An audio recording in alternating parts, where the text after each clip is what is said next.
The trial and conviction of British socialite Ghislaine Maxwell for sex trafficking and the enticement of underage girls for financier Jeffrey Epstein, who died in jail awaiting trial for child molestation charges for months, dominated world headlines.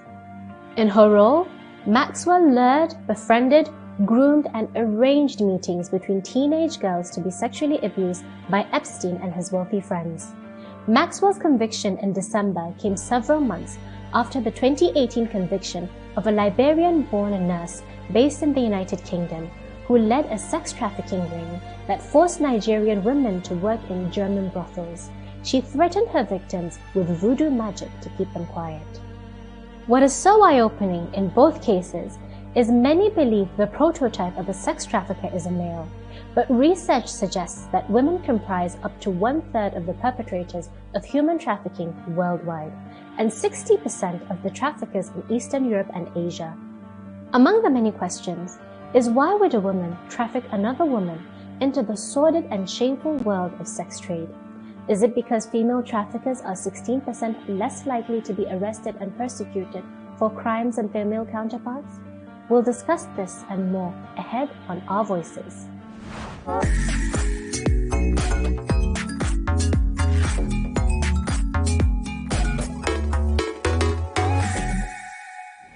Hello, I'm Amina Aliyu, and this is Our Voices.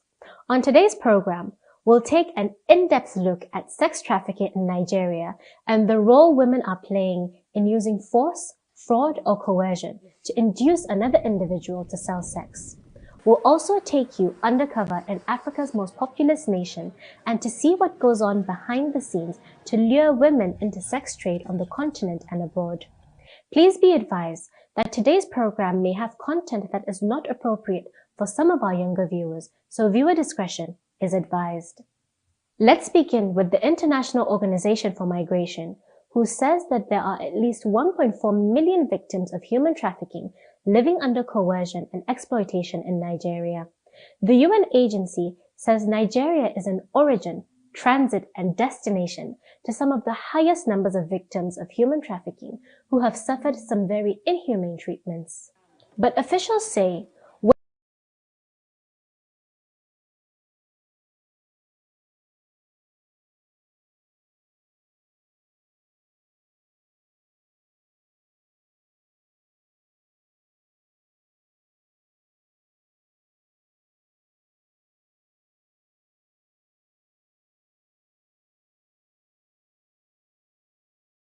are now playing primary roles in the organized trafficking of other women, and that sometimes these women are also victims seeking freedom. But a former director at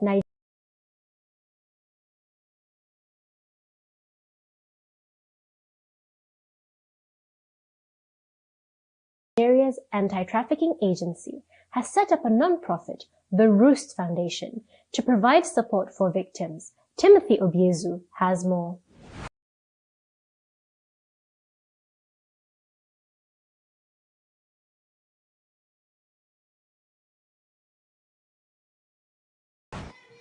In 2014, Latifa Ayodele was invited by a female relative to travel to Malaysia to further her studies.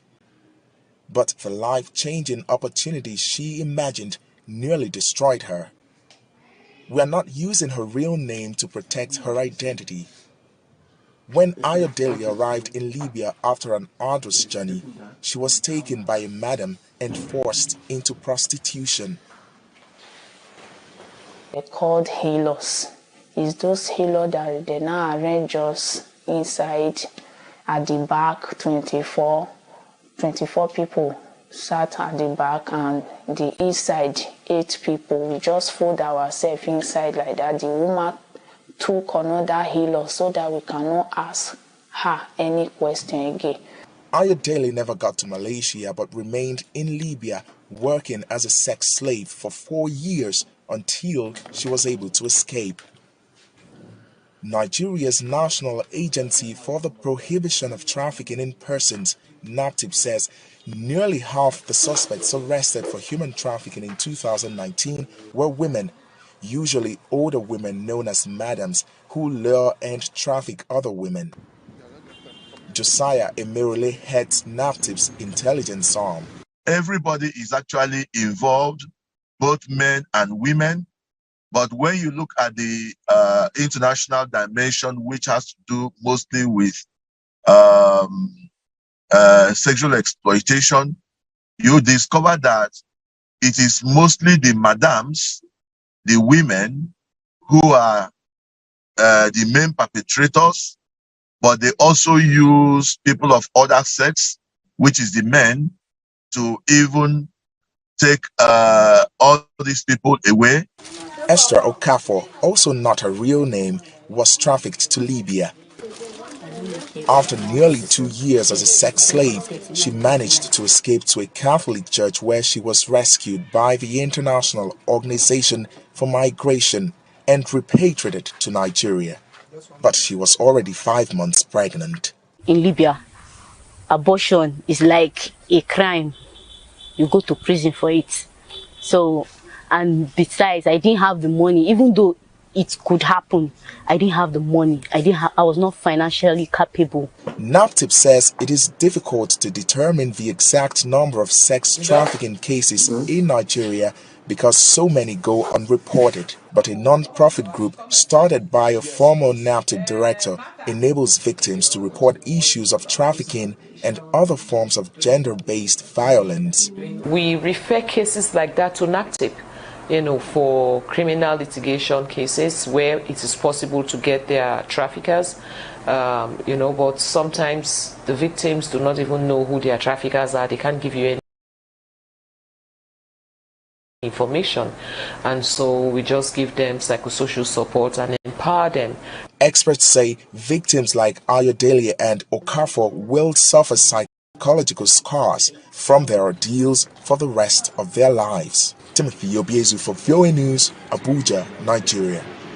Our voices hit the streets of Nigeria to see what people are thinking about the rise of sex trafficking in the country and to discuss the part women play in the recruitment of women and girls in our Your Voices segment.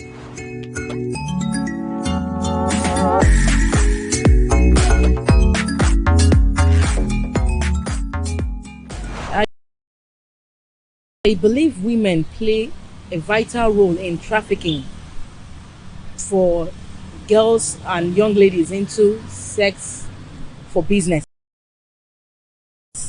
Because some of them are just after money. I think women play a very critical role in recruiting young girls into prostitution because they are the ones that understand the psyche of young minds.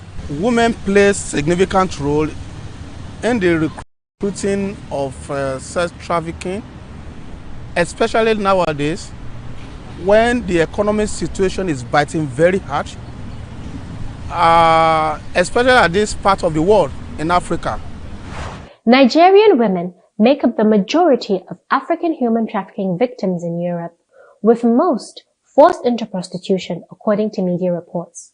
Germany's Federal Crime Police Office says Nigerian women made up the largest share of African human trafficking victims at 61% to the country, with estimates of over 20,000 Nigerian women, many of them minors, going into Italy via the Mediterranean Sea. Here now to discuss her award-winning undercover human trafficking investigation is Nigerian journalist Tobore Ovori. She nearly lost her life defending the voiceless. I began by asking her about her undercover experience. It's a world of exploitation, and I mean serious exploitation. It's a world of, I would say, man's inhumanity to fellow humans. Watching persons being killed, and when I say being killed, in a very terrible manner. I would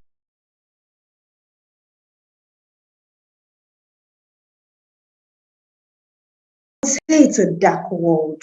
The experience is pitch black. That's how I would describe it. Pitch black.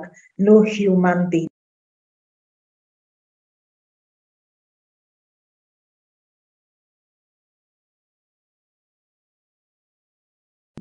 should be subjected to such how much more by fellow humans? How do we deter people, specifically young people, from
Um, I would want to propose what I would call information empowerment. We still need to create more awareness, better awareness about embarking on risky journeys. During the investigation, I did come across young ladies who knew that they were being taken out of the country for sex work. However, they didn't know what awaited them at the other side. They didn't know. But they knew, yes, we are being moved out of the country for sex work. But of course, they never knew that horrendous experiences awaited them, and they never knew that they could be killed and their organs harvested. The job offer is sex work when they are taken out of the country, but they don't know that it's not just humans they'll be sleeping with. They don't know the amount of beating that they'll be tortured out there. They don't know the risk awaiting them out there. They don't know the danger, the traffickers' trolleys at the go between for the madams and the traffickers. The trolleys are those who the products. When they say products, they actually mean the victims to be taken out of the country to be trafficked. The trolleys will paint very beautiful picture.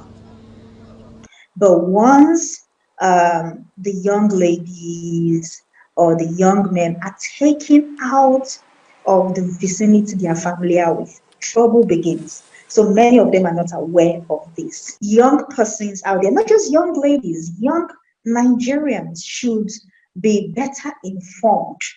I'm aware various organizations, even non-profits, are trying their best, going around, hey, see, stop the risky journeys. If I were to assess, I would say we still have more work to do. So we need to put more information out there. We are not doing enough. We need to put more information out there.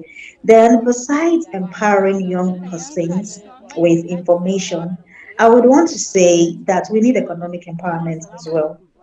Because during the course of my investigation, I mingled with young persons who were university graduates. And they decided, okay, maybe we are going to make it when we get out of the country. So they embarked on the risky journey. We need to empower young persons in Nigeria. It would really help in curbing the rate of trafficking in the country. It's time for a break. But first, what role do you think women play in recruiting other women and girls into sex trafficking? Please share your views on our social media platforms. We are on Facebook, Instagram, and Twitter. Our handle is at Voa Our Voices. We are also on WhatsApp. Our number is on your screen. When we return, we'll take you undercover in Nigeria and see how voodoo is used as a scare tactic to lure women and girls into sex trafficking in Russia. That's in our Uncommon Voices segment. Stay with us. On VOA Our Voices, women are using their voices to empower, to nurture, to educate, to stand up in any language. Amajkuyachu, Dimsachan, Murioyamu, Mazwiedu, Our Voices. Welcome back. You're watching Our Voices. It's time for our Uncommon Voices segment as we go undercover following a young woman named Florence who broke out in lesions on her face, believing she was cursed. Then only 17 years old, she was convinced it was because she was crossed by a black magic that was cast upon her by a madam as she left Nigeria to work in Russia's sex trade. She shares her story.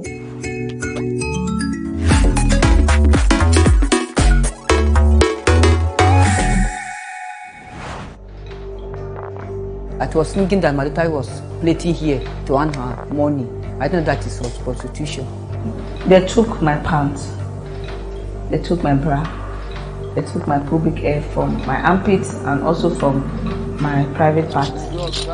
Oh, if they swear, see that they fear if they swear, make them not wrong. I know they feel guilty. Except say you know what, if you don't want to go na your mind. I've never seen so many native doctors, juju priests, and priestesses in my life. It's all about swear put. No one will ever come here.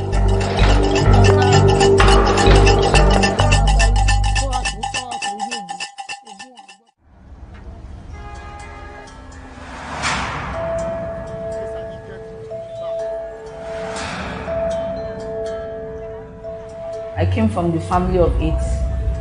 We struggled to make life. There was no money. I was a chorister, and when they found out I had a very good voice, people that comes, who programs, these church programs, they were like, this guy has a very nice voice, so they had to invite me outside the church for programs. The assistant pastor in my church called me. So when I got to church, then he told me that was in a revelation when he saw that I left the country, that my destiny is not in the country, that I'm the light of my family.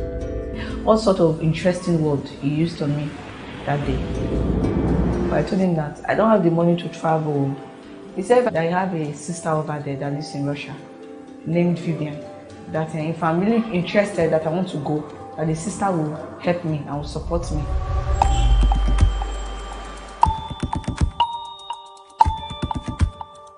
I met a woman and she asked me if I would travel at.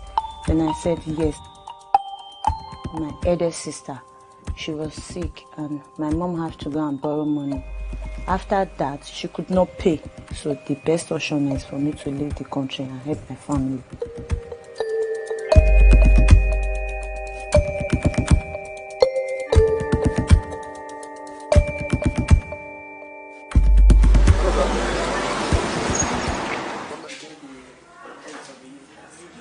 Edo State is highly endemic to human trafficking.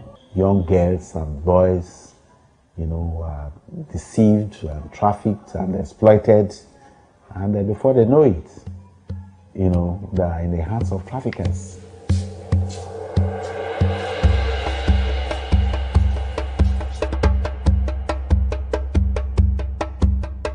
My friends for that Europe, so they call me.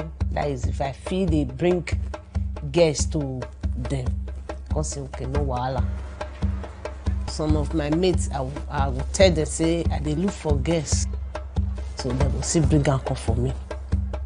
Will see help them travel.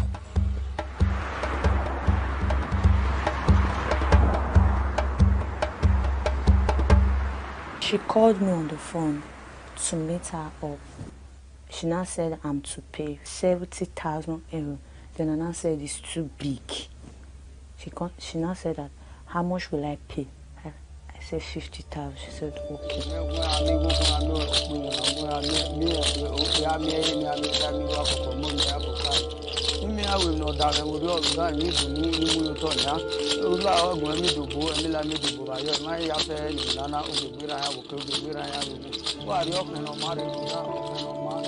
They took my pants, they took my bra, they took my pubic hair from my armpits and also from my private part. I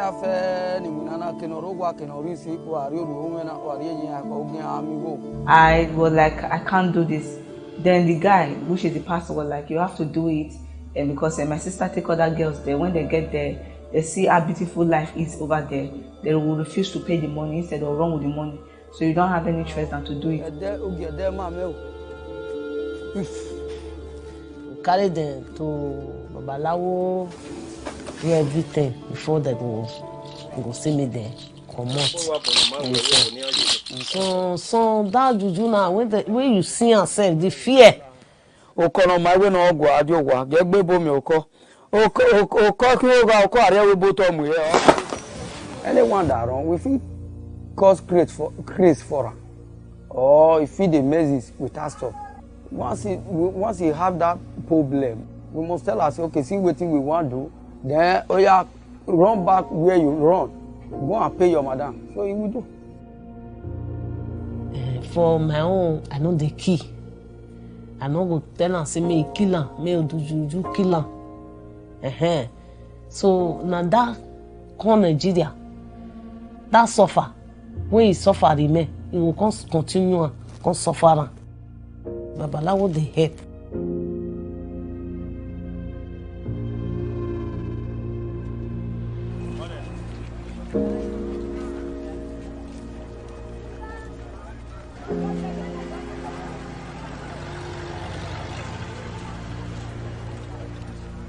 Sometimes we just have to run away from the work because the work is somehow horrible. Sometimes one man will call you, 15 men might be there. Sometimes even that 15 men, they will want to pay like all night.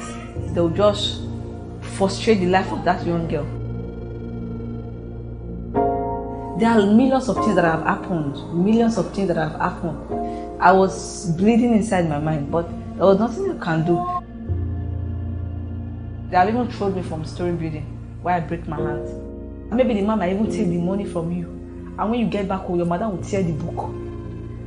Some will even beat the girl on top of what the man had done. Then they will bring iron and begin to press. Some even go to a private part, mark it with razor. All because the girl allowed the man to take the money. And sometimes a man will call you when you get into the house with him. He will bring out a gun and tell you that come. So when that kind of thing is happening, I calculate fast. I calculate very sharply. First of all, when I get to a man's house, I look at where he keeps his key. I look at how he locks the door. I look at how he opens his door. I look at where the bathroom, I look at where the toilet, trying to protect my life from death because I know it's not my time to die.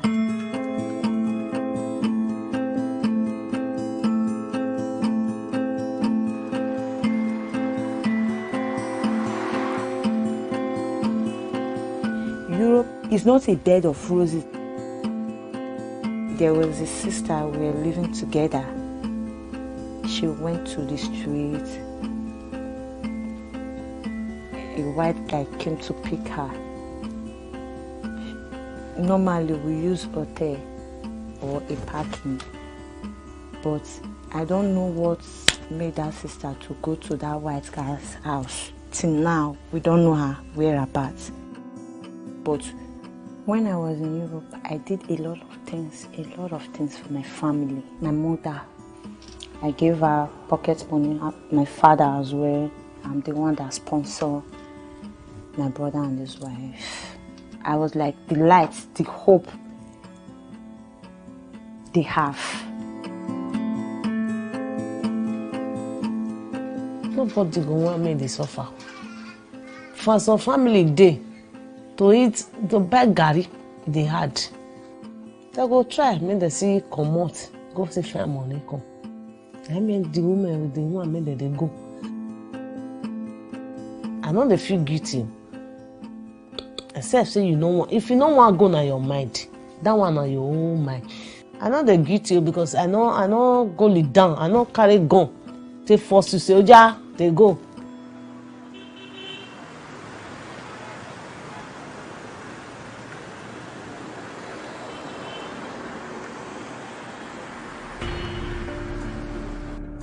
I noticed something strange on my own body. I noticed that my face started bringing out these little rashes. All here, even to my lips here, everywhere was somehow horrible. Everybody's like, this is a magic. Your face is smooth, fine. What just happened to your face? I believe that the reason for all those things was because the mother used those things, those instruments. The pants, the bra. She used those items she took from me to take as a vengeance against me.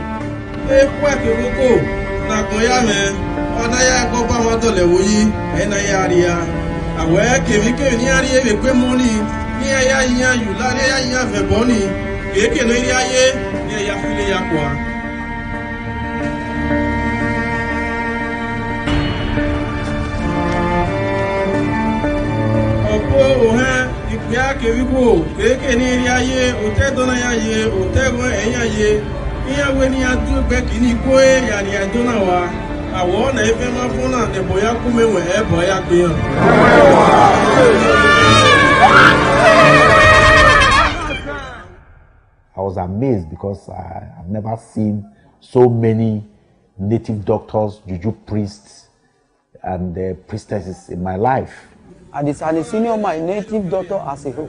No one can senior. Since Oba swear put, no one will ever come here. Human trafficking is the third most lucrative illegal business in the world after drug and firearms. They invest so little in it and make so much money. So it is because of the gravity and the seriousness of the situation.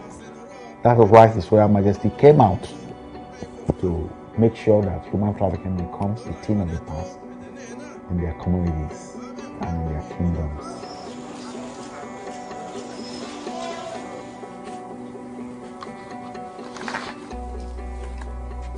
I didn't tell my family what I was doing in Europe, and since I came back, I've never shared it with any of them. My parents don't live far from here, but it's up to 3 months I've went to see them. I hate seeing them crying, and also maybe they will ask me for some money and I cannot be able to give them the money. So because of that, I don't like going there. Sometimes I see myself as a failure because nothing is working out. Nothing is working out for me, nothing. If I have my way, I will definitely go back.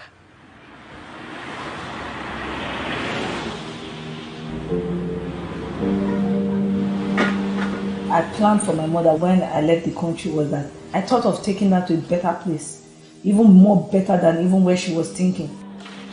When I came to Nigeria, when I saw my mom, I felt bad. And the most funniest thing is that even the house I rented for her, I couldn't even fix the bills anymore. It was when my daughter come before I realized that see what they are doing. She was thinking that my daughter was plating here to earn her money. I know that is prostitution. You know where you did not see your daughter for a very long time, you know what your daughter passed through. I started crying. I just regret why she go there. She could have stayed in Nigeria.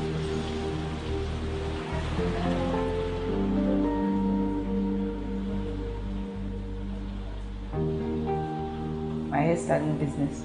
That's what keeps me going. Native helped me set up my shop. I want to extend the shop, maybe to put this decoration, event planners, at least something different from even what others are doing.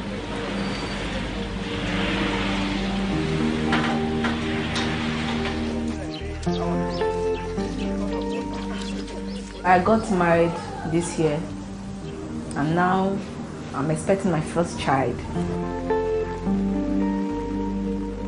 Mostly where I grew up, there were a lot of criticism. I was ashamed. Whenever I'm going, I go with my husband. My husband encouraged me to tell my story because it feels that many girls and millions of girls are being deceived, and thousands and millions will still be deceived if somebody don't talk about it.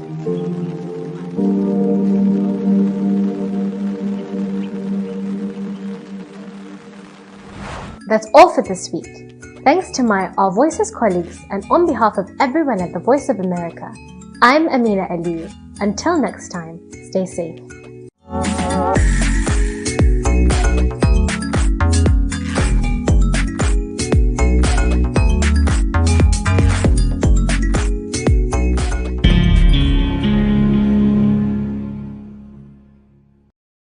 Mkuu wa chuo cha Kilimanjaro Institute of Technology and Management kilichopo Mwenge jijini Dar es Salaam na chenye ithibati na usajili wa NACTE namba REG/ANE/029 anapenda kuwatangazia nafasi za masomo kwa ngazi ya diploma na certificate katika kozi za IT, Business Administration, Accountancy, Procurement and Supply, Front Office na Hotel Management. Chuo kimebobea katika ufundishaji kwa njia ya vitendo na kimeweza kutoa wanafunzi wenye weledi. Wengi wameajiriwa ama kujiajiri, na wale ambao wameamua kuendelea na degree wameweza kujiunga na vyuo vikuu bora hapa nchini na nje ya nchi. Pia kuna ofa ya kozi fupi za computer application, graphic and design, video production pamoja na CCTV camera. Kwa maelezo zaidi piga simu namba 0717816034 au 0766348652. KITM, elimu na ujuzi kwa maendeleo ya uchumi.